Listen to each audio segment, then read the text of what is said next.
Well. Mixed martial arts has once again demonstrated its remarkable ability to generate headlines both inside and outside the cage. Some sports focus primarily on competition.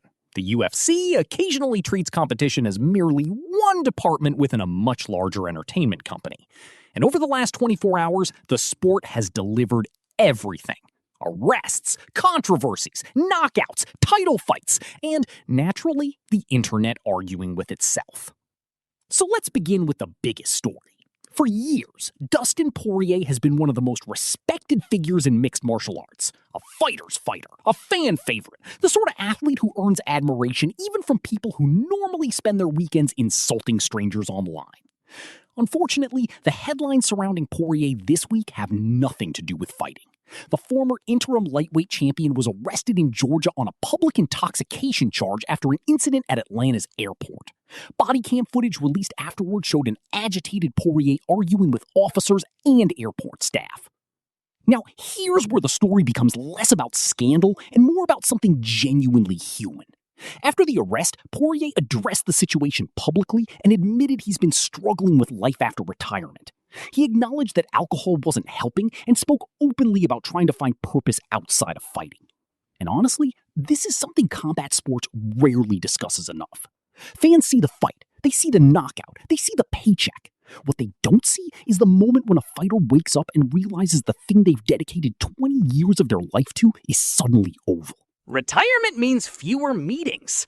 For elite fighters, retirement often means losing the identity that defined them. That's a difficult transition for anyone. Even tougher when millions of people still recognize your face. And that's why many fighters and fans have responded to the story with concern rather than criticism. Because this doesn't feel like a villain story. It feels like a human story. Now, let's move to Dana White, which admittedly is often where controversies naturally gather. A recent debate has exploded around heavyweight prospect Josh Hokett after comments he made regarding Michelle Obama at UFC Freedom 250. The remarks generated immediate backlash. Dana White publicly criticized the comments as inappropriate, but also maintained his long-standing position that he generally does not police the personal speech of fighters. And this raises one of the oldest questions in combat sports. Where exactly is the line? Because fighters are encouraged to build personalities. Promotions want stars. Fans want authenticity. Social media rewards controversy. But eventually somebody says something that shifts the conversation away from fighting entirely. And suddenly everyone is debating speech rather than sport. It's a fascinating balancing act. The UFC wants personalities. The UFC wants headlines. The UFC just prefers those headlines to be attached to knockouts. Meanwhile, inside the cage, something far more interesting may be happening. Gabriel Bonfim just delivered one of the most impressive performances of the year. The Brazilian completely dominated former welterweight champion Belal Muhammad, winning every round on all three judges' scorecards. A 50-45 sweep is about as definitive as it gets in MMA. Think about that for a moment. Belal Muhammad has spent years frustrating elite opponents with pressure, pace, and discipline. Bonfim didn't merely beat him, he controlled him. That's different. And in a division filled with killers, controlling a former champion gets people's attention very quickly. For years, the welterweight division has revolved around familiar names. Usman, Edwards, Muhammad, Covington. Now, a new generation appears to be arriving, and they are not asking politely.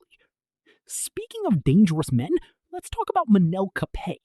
Kape recently stopped Kyoji Horiguchi and secured his fourth consecutive finish. 4 consecutive finishes.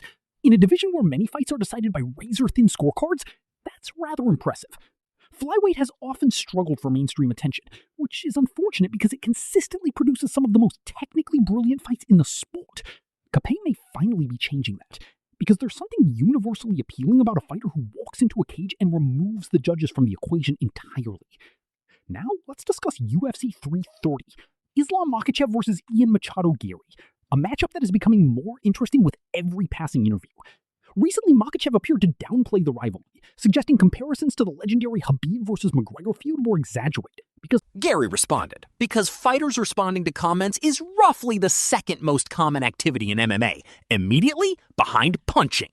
And honestly, Garry deserves some credit. Whether you love him or hate him, he understands modern combat sports. Half the battle happens inside the cage. The other half happens on microphones.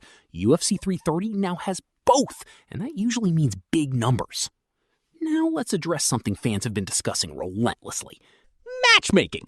If you've spent any time in MMA communities recently, you've probably noticed a recurring complaint. People feel the rankings have become stagnant. The same names, the same matchups, the same title discussions, over and over again. And there is some truth to that.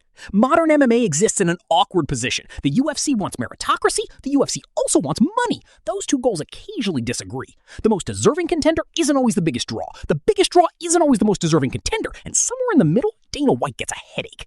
It's a difficult problem, one the UFC has never fully solved and perhaps never will.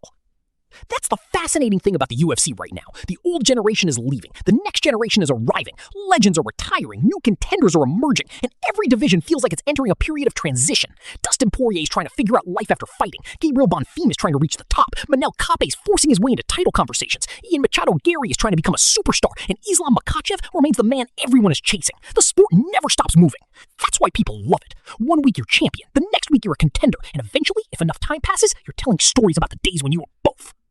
So there you have it. A difficult moment for Dustin Poirier, another controversy surrounding fighter speech, a statement victory from Gabriel Bonfim, a terrifying run from Manel Kape, and a UFC title fight that's beginning to feel very personal.